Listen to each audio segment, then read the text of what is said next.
the Australian Water Association, who have secured Dr. Mike Dixon as our presenter today. Mike is joining us all the way from Canada and is the CEO and founder of Synauta Inc, an IoT company leveraging OPEX savings for water and power utilities by providing cybersecurity, sensor networks and software. He's an advisor to multiple startups, including Sandymount Technologies, which spun out of MIT. Mike is a global expert in desalination and water treatment technology, working with membrane and thermal technologies in Australia, North America, the Middle East, the Caribbean and Asia. He's worked across the entire value chain with technology manufacturers, water utilities, oil and gas companies, pharmaceutical companies and research hubs. Today's webinar is PowerPoint based, with Mike providing live commentary. It will run for approximately 40 minutes, with 20 minutes after that available for questions. Please type your questions into the bottom left chat box you have on your screen, and then Mike will aim to answer as many of these as he can at the conclusion of his presentation. There will be a live poll towards the end, so please participate in that. And for your information, we will be recording the session. I will now hand over to Mike. Well, thanks very much for the introduction, and thanks very much for having me as well. I'm excited to take you through digital technologies for water utilities today. So welcome to everyone that's dialed in for the webinar. Just to give you an idea of what I'm going to go through today, I'm going to go through why now for digital technologies to kick things off. Then I'm going to go through some digital solutions where companies have set up to actually develop these solutions, and they're being used in the field as we speak. Then I'm going to talk about a couple of utilities that are already making it happen, and in my mind, some leaders in the space. Finally, we're going to talk about accelerating digital technologies in Australia and how Australia can do things better in the startup space to really get going in digital. And then finally, we'll deal with some questions, and we'll do that polling question as well. So a caveat before we get going is that I might have expertise in desalination and membrane technologies, but I don't profess to be an expert in all the areas I'm going to talk about today. But I have been investigating digital solutions, and I wanted to share my learnings with you today. Because I have experience in research and utilities and working directly with startups, I hope you enjoy my perspective. So let's get into it. Why now? First, let's take a step back and note the bigger context of why digital solutions and technology are important for water utilities. It's not just about understanding or noticing the latest buzzwords, but recognizing the true speed of exponential technology growth in this space. And really, the growth in the digital space is unprecedented compared to other technologies that we've seen in the water space. And it's not just in water. These technologies are influencing a whole heap of different industries. But it's important to note why they might be important for water. And when I mention exponential growth, what I'm really talking about is runaway expansion. So there's a law called Moore's Law in software development that talks about computer power doubling every 2 years. And specifically, they're talking about silicon chips. So every 18 to 24 months, they become twice as fast. And the technologies that you can see on the screen here are following very closely to this trend. And if it's not that the speed is doubling every 18 to 24 months, it's that the price is getting half as cheap. So because of that, these technologies are going to become more and more important in the water industry. And water utilities can play a big role in how this growth is applied. It's not completely out of our control. Another point to note on the increasing speed of new technology adoption is the number of unicorns that are coming, particularly out of Silicon Valley and also from other places across the world. So if you've not heard of a unicorn before, it's a term used for private companies valued at over $1 billion.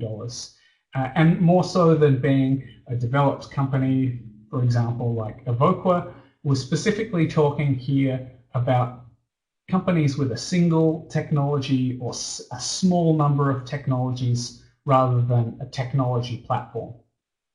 So if you look at this chart, which is the latest available online, you'll recognize some companies like Airbnb, SpaceX you might know of, Uber you've probably heard of as well. And in the space between 2011 and 2013, not a whole heap of unicorns were coming to the fore. They were really special companies. But now, technology is moving so fast that the space is becoming more and more crowded, where it's now every couple of weeks a new unicorn is being announced. So whilst a lot of these technologies might not be directly used in the water industry, a lot of the technologies support other technologies that are being adopted in the water industry. So an example I'd like to use is Darktrace. They became a unicorn in 2018. It's a cybersecurity company. And through making sure that industrial companies are well protected against cyber attack, means that they're in a much better position to harness and use digital technologies. So I think a lot of these companies are going to help speed the uptake of digital tech. The other thing to note is the growing Internet of Things connectivity. So between now and 2020, there should be 20 million devices connected to the Internet of Things. And that's particularly relevant for water utilities and things like smart meters. The table here shows that just over 4 short years, the growth in IoT is going to be incredibly rapid. A thing to note as well is that 5G is going to have a big impact as it will greatly increase the speed of wireless networks. And actually Australia looks to be a leader in 5G, with Telstra and Optus aiming to do releases in metro areas as early as 2019. Additionally, the falling prices of sensors will accelerate adoption in the IoT space. The final thing to note about why now is that our planet is quickly running out of freshwater resources. And in addition to that, is by 2050, we'll have 2 billion more people on the planet with the same amount of water. So in essence, we have to be much more efficient to be able to service those 2 billion more people, as well as servicing the existing 7 billion people on the planet. Climate extremes are already more prevalent as a result of climate change. And you can see here on the slide that it's predicted that 500 million tons of CO2 could needlessly be emitted in power and water utilities across the globe. So if we became more efficient, we could make savings of the equivalent of taking 104 million cars off the road, which is more cars than right the way across Australia, or again equivalent to planting 22 billion trees. So in essence, utilities will need to be much more efficient to manage our emissions, which will benefit our customers directly due to the cost savings associated with not emitting this CO2. So now we're going to move on to the next part of our talk, which is directly talking about some potential digital solutions that could be used in water utilities. The solutions that I'm going to take you through are established commercial applications. And I'll briefly go through a number of example technologies now. The first that I want to talk about is in the remote sensing area and for wireless connectivity. So Ayeka is a company based in Israel, that simplify the delivery of data from remote assets and infrastructure. They make remote monitoring far easier, as there's no need for cabling and the expense of both the cable itself and the labor associated with installing that cable. The wavelet device that you can see here can be purchased with or without sensors such as temperature or pressure. And really it's agnostic to the type of sensor that you would use with it. Simply, it's got 4 digital inputs and 4 analog inputs, and you can use any sensor with their system. In addition to this, the software that they have makes obtaining a bird's eye view of remote monitoring systems much easier. And as an example of how they've deployed, they've actually deployed in several hundred facilities, and they're working particularly with Cincinnati for sewer monitoring of their combined sewer, allowing for real-time decision-making, given that they have a 19th century sewer system. This has actually given them a way to monitor overflows and manage their system far more effectively. The next technology I want to talk about is asset management, and in particular leak detection. So Utilis is a company also based in Israel and have a base in the United States, and they're aiming to help save world losses of $14 billion every year in non-revenue water. So the impact of this technology can be quite extreme across the planet. The impacts for water utilities are both environmental and economic, and Utilis uses technologies that were developed to find water on other planets using satellites. First of all, Utilis collects satellite images for the region that a particular utility is interested in, and then undertake radiometric corrections on the data. Then they undertake algorithm analysis using machine learning to look at the data, and finally display where leaks may be in a web-based app. The solution finds problem spots in a pipeline to a 25 to 50 meter radius using their algorithm, and displays this in the web app. So whilst this is a fantastic solution, one also needs an on-the-ground solution, because it's kind of like finding a needle in a haystack. Once you've narrowed down the area, you would need that on-the-ground solution to get from that 25 meter radius down to a couple of meters before digging. This could be really applicable for Australian utilities, particularly with large rural networks that are difficult to inspect. And Utilis have more than 100 customers in 27 countries, with plenty of case studies on their website. The next technology I'm going to talk about is predictive analytics and network analysis and anomaly detection. So Takadu is a company doing quite a lot in Australia, but based in Israel. They manage network events and incidents such as leaks, bursts, faulty assets, telemetry and data issues, as well as operational failures.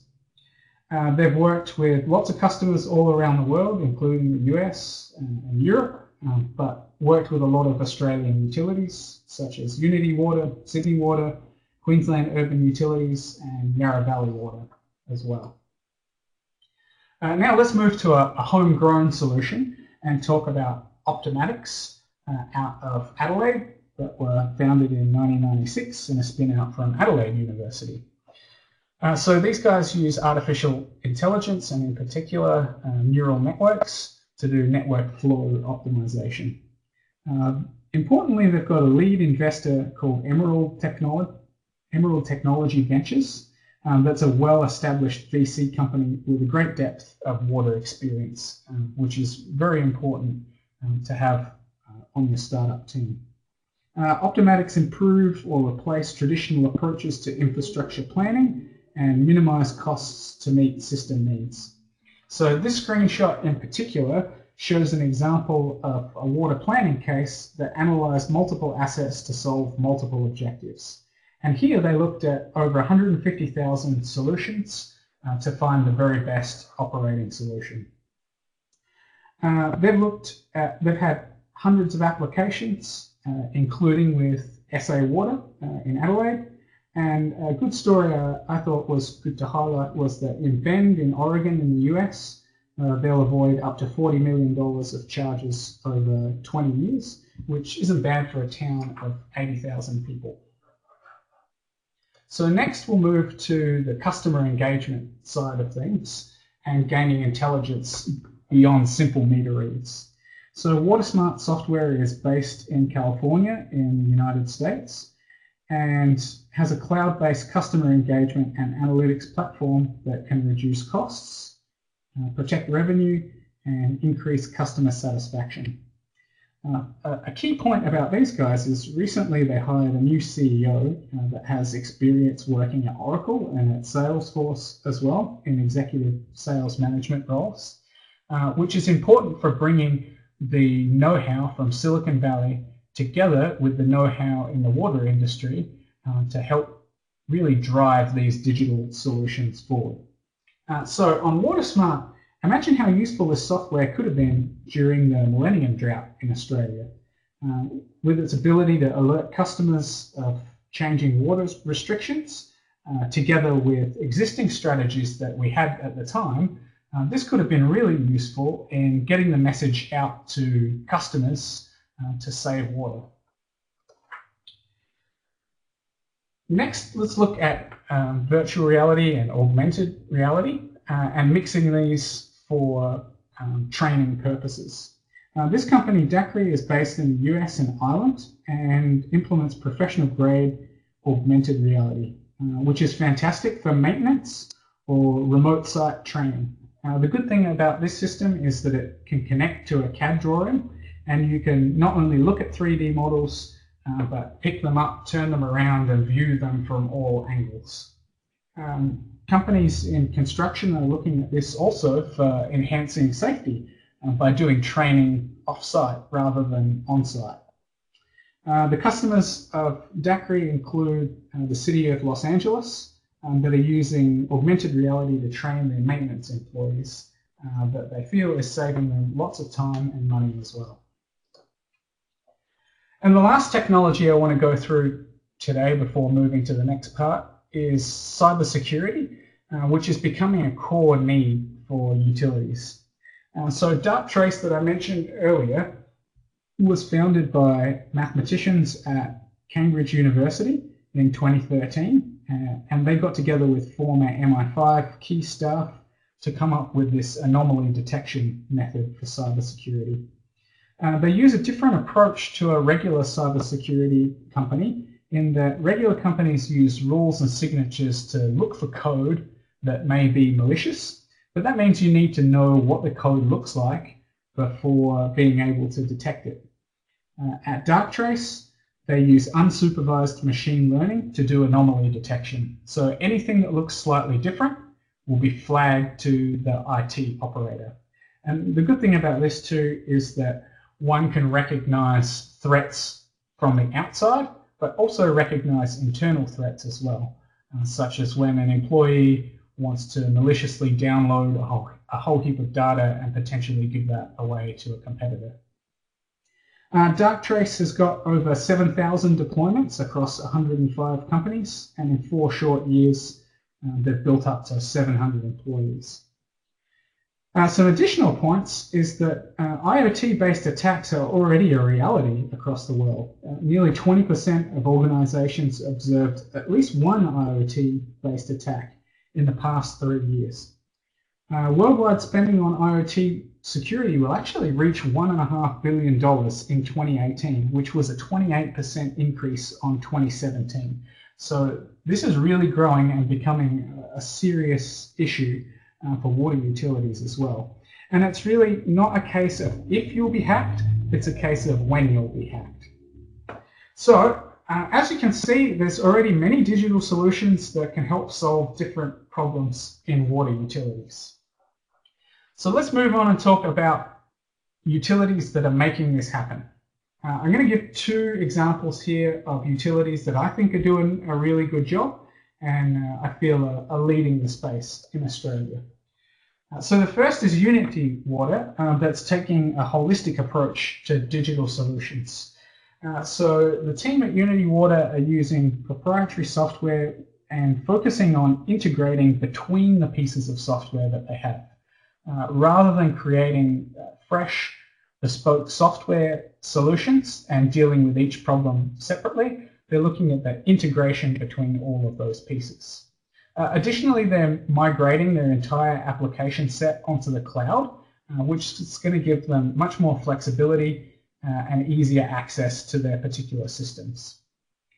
They've chosen to focus on 5 technology areas that are pressure transient monitoring, and they're using I2O from the UK. They're doing acoustic monitoring of trunk water mains on the ground using Gudeman and Aquarius Spectrum, and also smart sewer network monitoring using Candu in Israel.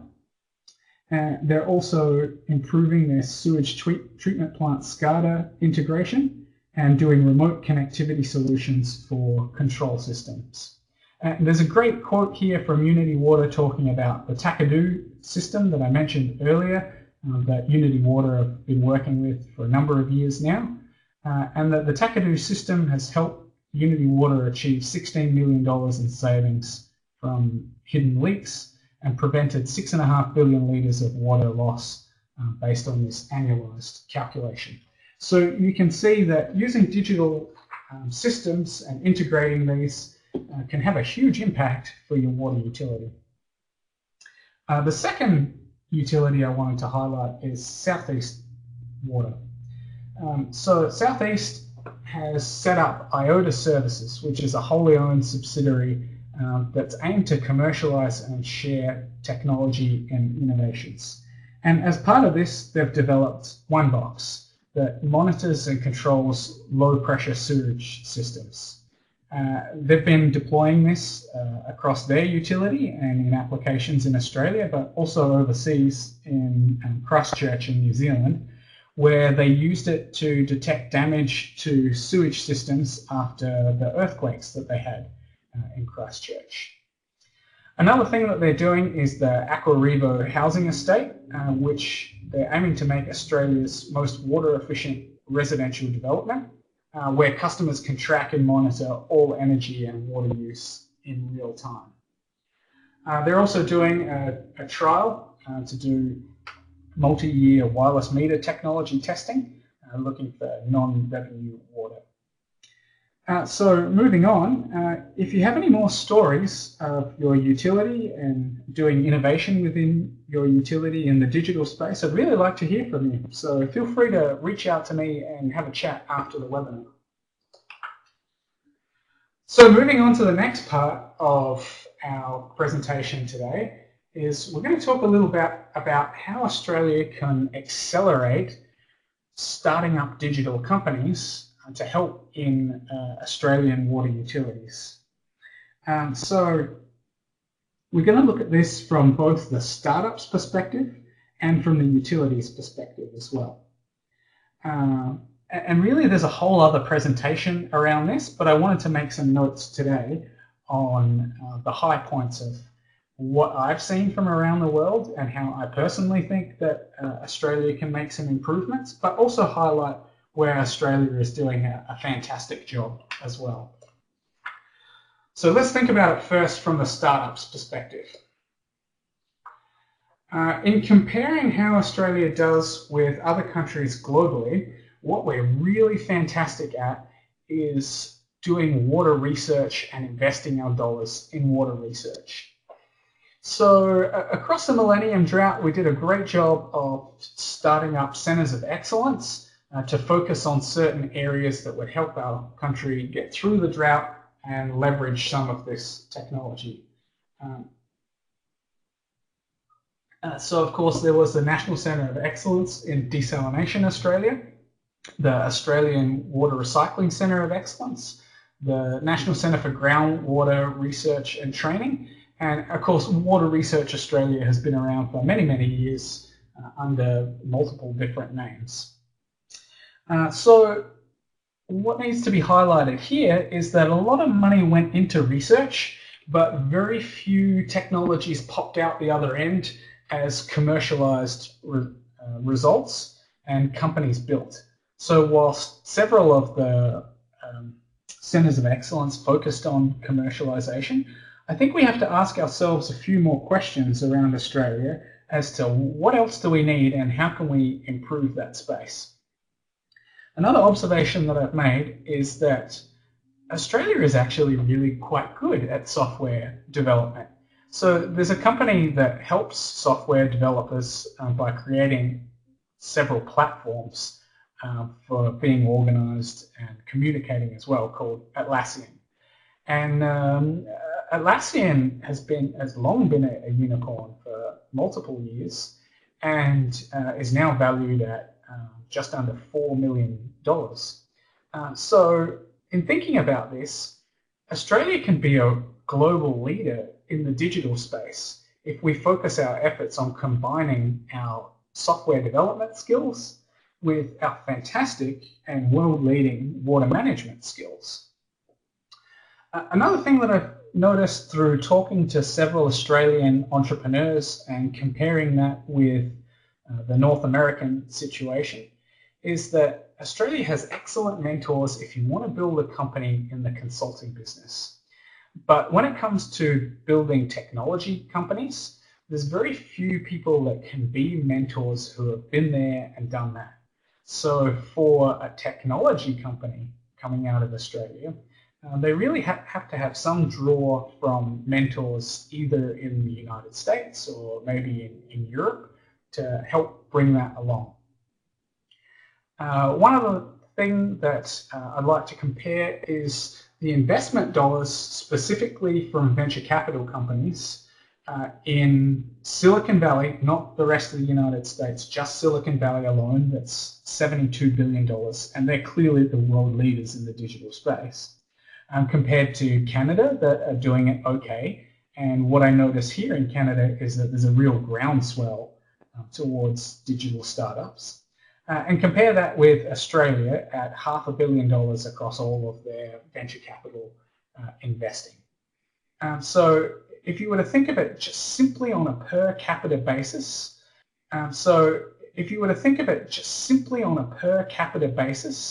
then Australia would have to come up to the $3 billion kind of level in venture capital investing across all solutions. Another thing that we could be quite good at is cybersecurity. So the Australian government has a cybersecurity program and are currently investing in this space. So it's also something that we could leverage in Australia.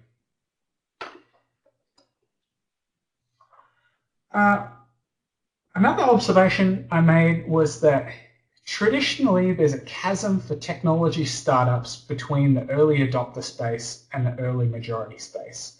So this is the difference between you've had a handful of customers and getting your solution out globally or getting things adopted in a more serious way.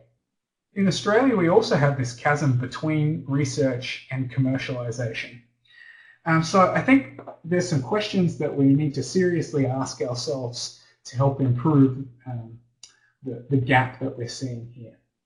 So some questions I've thought of is, what roles are academics, entrepreneurs, utilities, and investors, including the government, playing in these chasms? And have we created an unnecessary chasm simply because of the lack of communication or reliance on traditional approaches?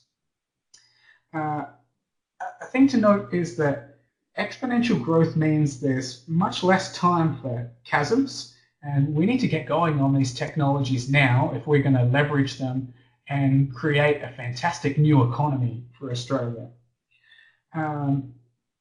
It's critical in this space for all stakeholders to ask themselves, is what they're working on a real problem? So is it a problem that can greatly improve the value for customers at the utility?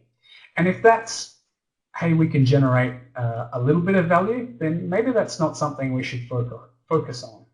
But if we ask that question and the answer is, yeah, that'll create a lot of value and we'll be able to export that to other countries that will see a lot of value in it, then they're the kind of things we should be focusing on. Also, we shouldn't rest on our industry laurels. So a lot of us know the water industry very, very well, but we can't assume that we understand the problems that we're working on just because we have this experience.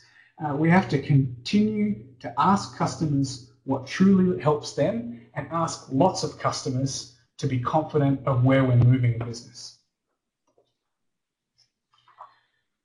So let's highlight some breakthrough Australian innovations over the years to show you that, hey, Australia is really great at innovation and we can do this on a much larger scale around the world.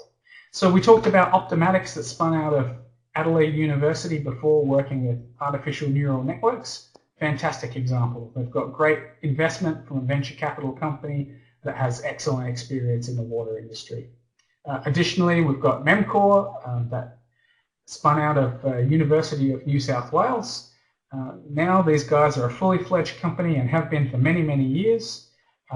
They have global installations and bases in the United States.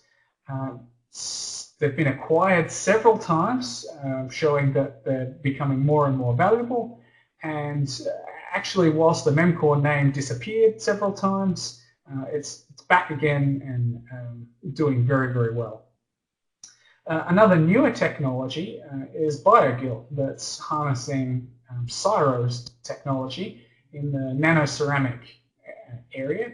And these guys create nanoceramic gills for wastewater treatment that creates a huge surface area but uses a much smaller footprint. So these units are really good for small trade waste applications. They're fantastic for breweries, for example, and BioGil are doing fantastically not only across Australia, but across the United States as well.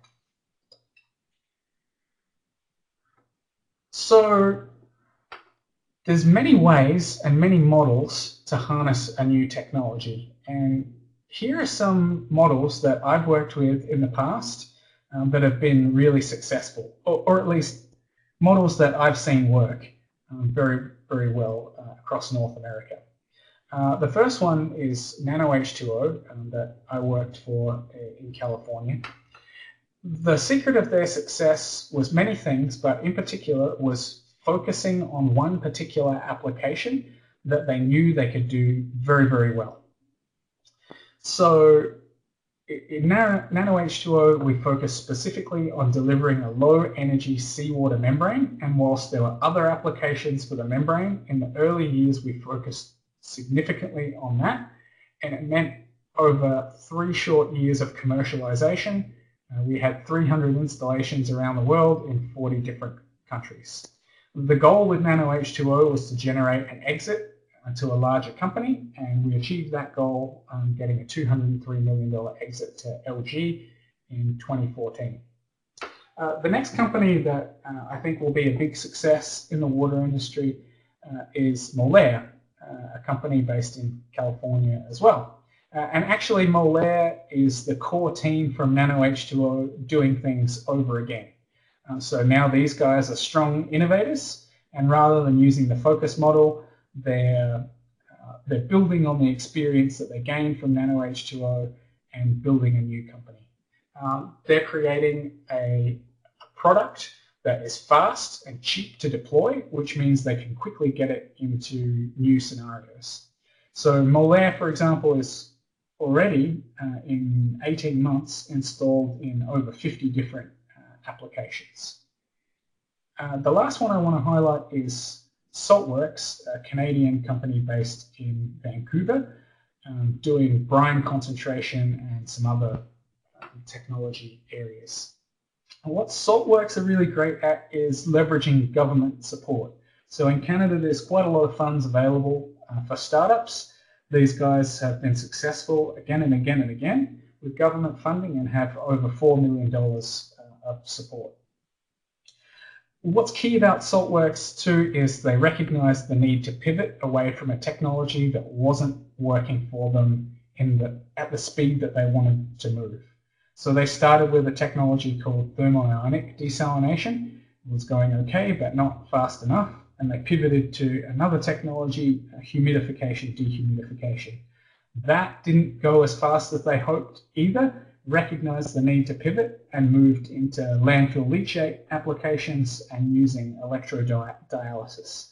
That technology is going really, really well and supporting the company. They haven't given up on their other ideas, but now, because of that pivot, they haven't died in the process of trying to get the technology they really believe in out to the market. So let's talk about things from the utility perspective. Technology adoption comes in all shapes and sizes. So it's key to partner and learn from smaller utilities, if you're a large utility, for example, because smaller utilities can be more nimble at adoption. No matter what the size you are, though, understand the technology's value proposition. Don't just think about things in the most popular technology of what your engineers and scientists are talking about. What's the value specifically for your company? And technology adoption comes down to people and how they work together, so that's an important piece to think about. But what about regulation? Many times utilities can say, well, I'm regulated, it makes me hard to do new technology adoption. Well, here's the thing, is that RegTech is becoming a thing. Similar to FinTech, is these startup companies are helping utilities and other companies meet their regulatory requirements and stay compliant. So utilities need to have an internal drive to support digital solutions. They need to think about their processes, because throwing good technology at bad processes is not a silver bullet. It needs true early adopters. It's okay not to be an early adopter, but you need to understand your risk appetite and communicate that to the startup so that the startup's not wasting their time. Internal expertise is important. If you're going to get into digital solutions and making technology happen, then you need to have the right people inside your company and make sure that they're engaged to make it happen. And finally, one needs to recognize the barriers to technology. And if you've had trouble with other technologies, communicate that across your company and with the startup as well, so that everybody can learn from the experience. So I've got several slides to summarize what I've been talking about today. Some key things to help Australia keep improving their innovation capacity is to balance academic research and product result research and building companies. We need to address the dotmocracy, or voting for particular solutions that people have a general love for, and really focus on the value that a technology can bring, both to the utility and then be passed on to the customer. Utilities need to set aside funds for educated risks, not just doing operations research that seldom gets deployed, but in looking at educated risks, seek good risks, like looking for entrepreneurs that are making 10x improvements rather than small step change improvements. And in making it happen, we really need to think about our innovation culture across Australia. And that's going to be a process of many years to do this. I'm witnessing it here in Canada at the moment. So one needs to live in innovation culture. So some examples here of within startups doing things good enough but not great too late, iterating fast, persisting or pivoting, and being okay with failure within a startup. We also need to continue our customer focus. We need to think more about how government dollars are invested and attract more venture capital investment as well. And rather than discouraging the brain drain, I think we should encourage the brain drain, because it's not always negative, because it means people can learn from international experience, see what's happening around the world, and we can create a hook to bring people back to leverage the experiences that they've had. So some key takeaways in my final slide now. Digital solutions are improving efficiency, safety, and cybersecurity. There's a focus on real problems, not problems driven from traditional research approaches. Few Australian water software companies are being launched, but it's a space that we could really harness and encourage this digital trend because it could be quite lucrative for the Australian water industry. And finally, exponential growth requires unprecedented speed of decision making and risk analysis. So that's all I have time to talk to you about today, but we're going to move on to a polling question now.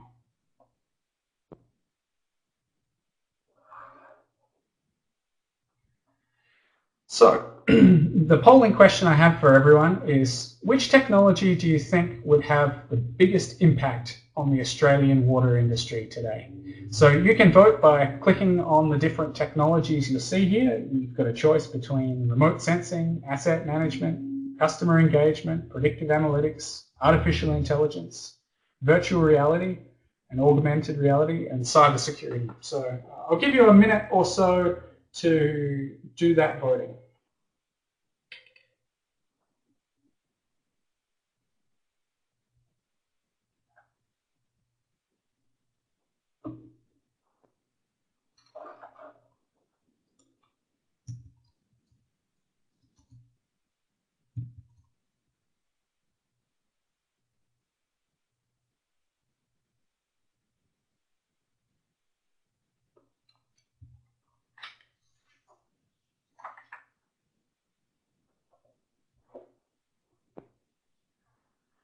Okay, so it looks like the voting is stabilized now. So if you've got one last vote, I'll give you a quick moment to finalize your vote. Okay, so we're going to close the poll now. And it looks like the most popular answer that would have the biggest impact on the Australian water industry is predictive analytics, with 71% of the vote. So as you look across your digital solutions to help your water utility, I think that's an area that could really help utilities out. Okay, so now we'll move on to questions. You can post your questions in the bottom left chat box. And we have a couple of questions already, so while I'm answering these, please feel free to ask any question that you like. The first question is, do you think we could see a unicorn in the water industry? So my thoughts on this are that I don't think we'll see a $1 billion company that's built solely out of the water industry. Perhaps one that handles lots of different applications, maybe like an Evoqua model, but certainly not one that is using one particular solution or one particular technology, similar to the case example of Nano H2O.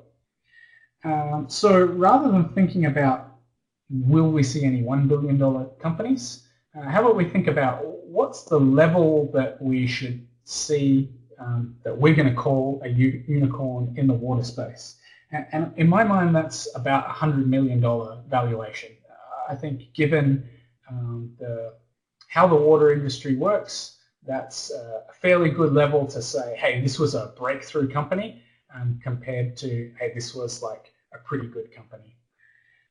So the next question that we have is, I'm wondering what Mike would recommend as best ways to keep abreast of emerging technologies.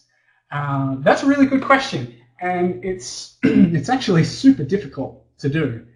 So I've spent quite a lot of time doing it myself because I was previously working for a water accelerator where we helped water technologies commercialize and reach customers in the water industry. So it was easy enough for me because I see things all the time that are coming through. So one way of looking at things is keeping on top of LinkedIn and seeing what posts that startups make, or visiting websites of accelerator companies. And across the United States, there's 20 different water-specific accelerators. The best one to keep an eye on is Imagine H2O, based out of San Francisco, because that seems to be a hub where all the best technologies end up going to and going through their programs. So that's just a couple of ideas. The other thing you can do is look at venture capital websites. There's one company in particular based in Ontario in Canada that does this really well. So that's another place to look as well. So let's move on to another question. Question is, what IoT sensors are available for wastewater treatment and management? So in the presentation, I mentioned Ayeka, and when I talked about them, I talked about their wireless sensor platform. But if you check out their website, that is included on the slide, and the slides will be available afterwards, is you'll see that they also offer a great deal of sensor packages, so that you can get the sensor, you can get the wireless platform, and the associated software as part of that package. So they cover a multitude of different specific sensors. But the other thing to note is that traditional sensors that you would use in wastewater treatment, like all of your regular measurements of temperature, pressure, flow, and conductivity, anything like that, you can plug into this wireless platform. I'm not seeing anything that's leaping out at me as a go-to for a particular IoT sensor. I think all of the regular suppliers of sensors and instruments will continue to be relevant for the water industry. So, are there any more questions coming through? Please feel free to type anything you like in the question box. I have another question at my end, though. So the question is, what do you think is the right amount of venture capital investment in Australia, and how much should Australia invest in water specifically? So in the slides, I mentioned that my gut feeling for the right amount of venture capital that we should aspire to have across all technologies in water is the $3 billion mark. So that would help us be comparative to the United States by population proportion, and to Canada as well. If we think about water specifically, my gut feeling is the $50 to $80 million annually invested into water startups, whether that be a seed investment or a Series A, B, C investment. That's less important than the value, and having a pipeline of companies that are moving through the process. And the way I broke this number down was by saying, if we wanted to yield 5 unicorns over 5 years in Australia to really show that we were world leaders in the water digital technology space, then we would need to see about 50 startups to yield those 5 unicorn companies. In venture capital investing, you usually get about 1 good technology in every 10. So that's how I broke down the 50 to 80 million in investment. So next question here, are we likely to see water data be captured through electricity smart meters and flow back to the water company? That's a really good idea. Not something that I've heard of before, but very good thinking, because a lot of energy goes into moving water from place to place, and for many cities, this can be between 20 and 40% of the energy used in the total energy used by a city. So I feel there's some sort of correlation there. I just haven't seen anyone do it yet. So good question. I like that. So we've got a couple of minutes left. I could probably do another question if someone wants to send something through, but I'll go on to this question. The question is, with more technologies coming on the market, do you see the market becoming less vendor-driven and more utility or demand-driven? And I think this person has got it absolutely right, is that to create a really good technology company is you need market pull rather than market push. So what I mean by that is, if a utility company says, I have this problem and I really need someone to come up with a solution to it, that is a much better way around than the technology company pushing their technology onto the utility and saying, hey, we've got this technology, what do you think? Would you use it, yes or no? So to be successful in this space and really create this economy that I've been talking about today, then technology becoming more utility-driven rather than vendor-driven is incredibly important. And in Canada here, we're not as developed as the United States in the startup space, but that is the conversation getting around town, is that there's a real push for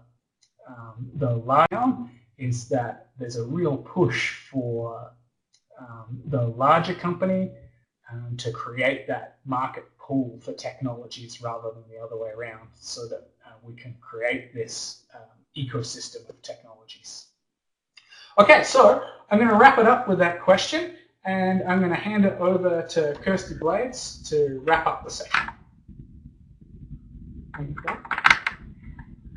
Thank you, Mike. That was a fantastic and informative presentation. So as we said, we were recording it and we will share that with all participants at the conclusion of this.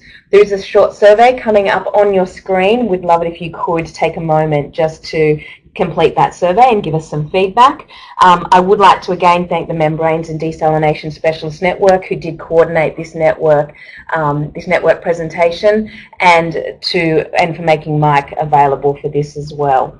You can keep the conversation going by joining any of our specialist networks via our website, awa.asn.au. And then just a quick reminder that Ozwater 19 is in Melbourne in May next year. I'd love to see lots of conversations around this topic. Call for papers is open now, but it does close the 24th of September. So jump online, ozwater.org, and you can find all the information there. Thank you again for joining us today. We hope you enjoyed this webinar. We are aiming to do more webinars and make more of these available to our members. So thank you again for joining, and enjoy the rest of your day.